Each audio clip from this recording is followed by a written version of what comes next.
तुम्हें अंदाजा भी है हम कितने परेशान थे। 2 घंटे से खोज रहे तुम्हें, अक्खा बनारस खोज दिया हमने और तुम यहाँ बैठी। हमें तो लगा कि तुमने सच में। हम इतने बुजदिल नहीं है कि मुसीबत छोड़ के मौत को चुन लें। चलो अच्छा है तुम ऐसा सोचती हो, सुनकर खुशी हुई।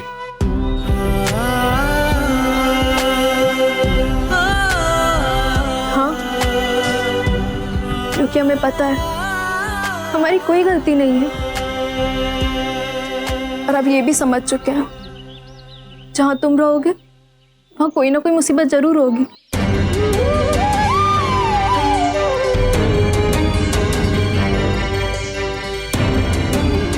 नानी, हम तुमसे माफी मांगने आए।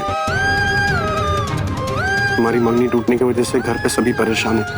माँ तो बहुत ही ज्यादा परेशान और गुस्सा है। उनका गुस्सा उनके काबू में नहीं रहा।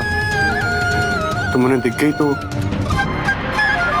उनका गुस्सा तुम पर उतर आया, इसलिए उन्होंने तुम्हारे साथ बदतमीजी की। हम माँ की तरफ से माफी मांगने आए।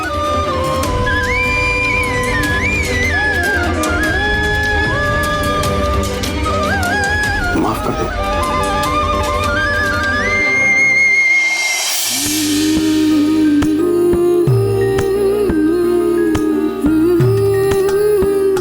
अरे हम मान रहे ना धानी, तुम सबको परेशानी हमारे वजह से हुई होगी, इसलिए तो माफी मांग रहे। अरे अरे इसलिए तो माफी मांगने आए धानी।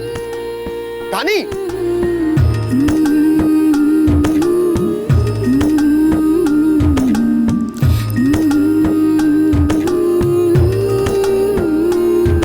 माफ कर दो यार। तुम्हें तुम्हारी माई की तरफ से माफी मांगने की कोनो जरूरत नहीं है, क्योंकि उसमें उनका कोई दोष ही नहीं है। हम दोषी तुम्हें मानते हैं। ये सारी समस्याओं की जड़ तुम ही, तुम्हारी वजह से होता है ये सब। तुम्हें मजा आता है क्या परेशान करने में? काहे बार बार हमारे रास्ते में आ जाते हो? सगाई तुमने तोड़ी तान्या जी से और दोष हमें मिल रहा है। हमारे कारण हुआ है ये सब। हमारी क्या गलती है इसमें? तुमने मर जाने दिया होता ना उस दिन, काहे लिए बचा लिया हमें? हाँ, ये सब सुनने के लिए बचाया? कम से कम किसी का रिश्ता तो नहीं टूटता, इतनी परेशानी तो नहीं झेलनी पड़ती हमें। बुज़दिल समझती हो हमको कि तुम्हें डूबता हुआ छोड़ के भाग गया है? मर जाने दिया होता कह रही हो? इतना आसान होता है क्या? मजाक है? मजाक हमको नहीं, मजाक तुम्हें लगता है ये सब, और तुम्हें फर्क क्या पड़ता है? हाँ, इतने दिन से तुम्हारी गलती की सजा हम भुगत रहे, हमें झेलना पड़ रहा है ये सब। अरे तुम्हारा दुख कम करने के लिए मजाक करते हैं हम कभी कभी। काहे खुश रह सके? हम कोई मशीन दिखते हैं तुम्हें? तुमने बटन दबाया हम हंस दिए, तुमने बटन दबाया हम रो दिए। तुम्हें क्या मतलब है हम हंसे, हम रोए, हम मरे या जिए? तुम्हें कोई मतलब नहीं होना चाहिए इन चीजों से।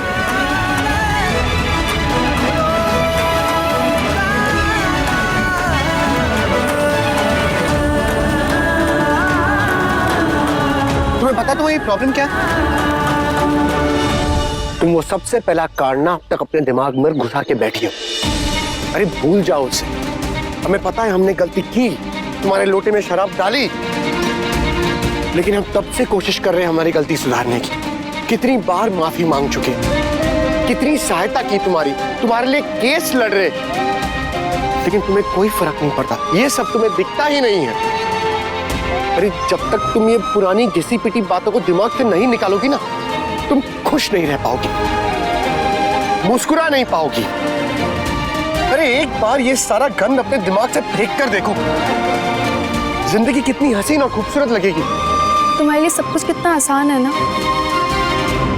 क्योंकि तुम जिंदगी को अपने नजरिए से देखते हो। तुम्हारी तो घाव पे पट्टी लगाई, घाव ठीक, समस्या खत्म। जिंदगी कोई गुड्डे गुड़िया का खेल नहीं है। जिंदगी में कुछ घाव ऐसे होते हैं जो कभी ठीक नहीं हो सकते, हमेशा के लिए सीने में दफन हो जाते हैं और धीरे धीरे इंसान को घायल करते हैं। उस इंसान के लिए माफी मांगना बहुत आसान है, जिसे इस बात का एहसास ही नहीं है कि उसके द्वारा पहुंचाई गई चोट या काम कभी वापस नहीं लिए जा सकते। तुम सोच भी नहीं सकते लोग हमारे बारे में क्या कुछ सोचते हैं। उन्हें तो यही लगता है ना कि हम दोषी हैं, और तुम्हारी माँ जो ये सब किए हैं वो तो यही सोच रही होंगी ना कि हमने तुम्हें मंदिर में बुलाया है। और तान्या जी को भी यही लग रहा हो कि हमने सगाई तोड़वाई है। अरे सगाई टूटने के लिए तुम जिम्मेदार कैसे हो सकती हो यार? ये सगाई तो तान्या और हमारे बीच में। हम जानते हैं हम जिम्मेदार नहीं है, जिम्मेदार तुम हो, लेकिन उन सबको तो यही लग रहा होगा। अरे तानी, तुम इसके लिए जिम्मेदार नहीं हो। हम तानिया को सब कुछ बता चुके हैं उस रात के बारे में, और वो समझ भी गई थी। उस रात जो कुछ भी हो वो सब नहीं होना चाहिए था हमारे साथ। उस घटना ने हमारे आश्रम वालों को सर नीचे कर दिया। हम तो कहीं मुंह दिखाने लायक नहीं बचे हैं, वो भी बिना किसी गलती के। तुम तो ये भी नहीं जानते हो कि हम सिर्फ विधवा ही नहीं, बहुत साधारण से लोग हैं, एक साधारण सी जिंदगी जीना चाहते हैं। और उस रात जो कुछ भी हुआ उसका सच सिर्फ और सिर्फ तुम जानते हो और कोई भी नहीं। तानी, हम समझते तुम अब क्या सोच रही होगी। तानी, हम तुम्हारा दर्द समझते हैं, तुम पर क्या बीत रही होगी हम समझ सकते। इसी चिंता में तो हम ढूंढ ढूंढ के तुम्हें पागल हो रहे थे। हमें लगा तुम इतना सब होने के बाद कैसे संभालोगी अपने आप को। क्यों, तुम्हें क्या लगा हम घबरा के कुछ गलत कदम उठा लेंगे, हम मर जाएंगे? अगर तुम ऐसा सोच रहे थे तो बहुत ही गलत सोच रहे थे। हम यहाँ आकर इसलिए बैठे क्योंकि हम इस अवस्था में आश्रम नहीं जाना चाहते थे। हम नहीं चाहते थे आश्रम वाले हमें इस हालत में देखें। हम लोग रोज गरीबी से लड़ते हैं सिर्फ अपना सर ऊंचा रखने के लिए। हम नहीं चाहते थे हमें कमजोर देखकर वो सब कमजोर हो जाए, बस इसी कारण यहाँ आकर बैठ गए। लेकिन तुम नहीं समझोगे, तुम तो सम्मानीय महंत दशरथ त्रिपाठी जी के पोते हो, जिसकी परवरिश पैसों के बीच हुई है, जिसकी हर इच्छा बोलने से पहले पूरी कर दी गई हो। गलती तुम करते हो, हल कोई और निकालता है। उस दिन ही देख लो, गलती तुमने करी लेकिन माफी मांगने तुम्हारे दादाजी आए, ताकि तुम्हें कोई दुख ना हो, तुम्हें कोई दिक्कत ना झेलनी पड़े, तुम खुश रहो। तुम्हें तो दूसरों के दुख दर्द से मतलब ही नहीं होता। तुम्हें तो ये भी नहीं मालूम दुख का मतलब क्या होता है, दर्द होता क्या है। तुम नहीं समझ सकते हम लोग कैसे जीते हैं, लोग हमसे कितनी घृणा करते हैं, हमारी कोई इज्जत नहीं करता है। हम कैसे अपने अस्तित्व की रक्षा करते हैं, कैसे अपने स्वाभिमान को बचाते हैं।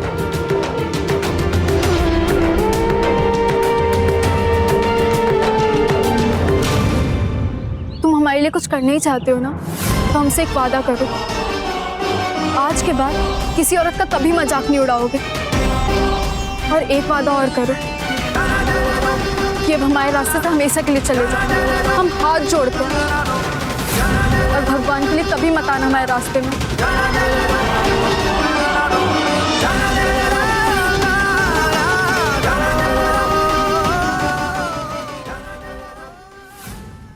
आइए बेटा, आइए।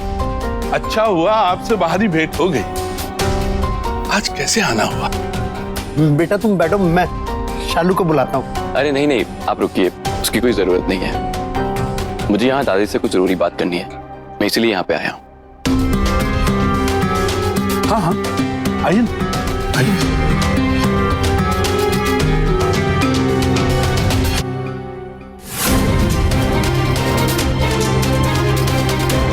आप लोग कौन हैं?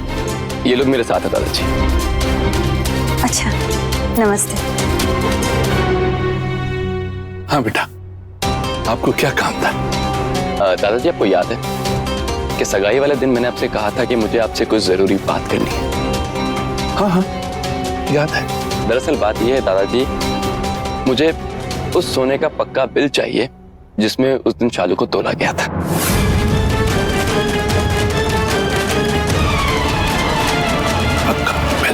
अरे आप लोग यहाँ क्या कर रहे हैं? दामाद जी आए हैं, कुछ खाने पीने के लिए लाइए, जाइए।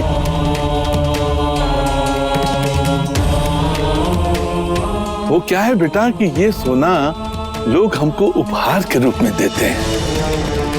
ये उनकी श्रद्धा का प्रतीक है। इसमें ना तो कोई पक्का बिल होता है और ना ही हम इसका कोई रिकॉर्ड रखते हैं। आप मेरी बात समझे ना? ठीक है दादाजी, कोई बात नहीं। आप एक काम कीजिए, आप मुझे मंदिर की इनकम टैक्स रिटर्न की फाइल दे दीजिए जिसमें सारा आय और दान का हिसाब होता है।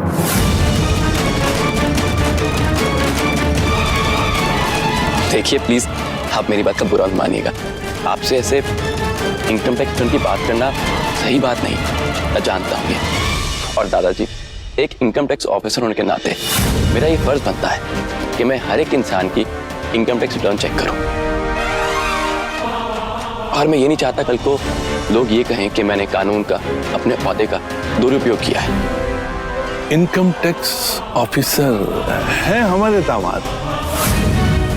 मेरे माता पिता ने आपको बताया होगा, हो सकता है कि शायद आपने ना सुना हो। शायद ध्यान न दिया हो, लेकिन बेटा हम तो आप पे गर्व करते हैं, बहुत गर्व करते हैं। हमको जरा सा समय दीजिए, हम आपको जल्दी ही मंदिर के जितने भी इनकम टैक्स के पेपर्स हैं हम आपको दे देंगे। ये बहुत अच्छा होगा दादाजी, और हो सके तो कल इसी समय को सारे पेपर्स आपसे ले लूंगा मैं। अब जैसा आप कहें। जीते रहिए, जीते रहिए।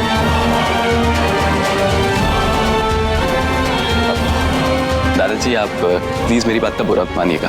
मैं आपसे सिर्फ इतना कहना चाहता हूँ कि मुझे शालू पसंद है और मुझसे शादी भी करना चाहता हूँ, लेकिन उससे पहले मुझे मंदिर की सारी डिटेल्स आयकर विभाग के अधिकारियों को देनी हो। हाँ हाँ, आप जो कहेंगे हो जाएगा। जी चलता हूँ। आइए, चलिए। बहुत बहुत धन्यवाद। जीते रहिए।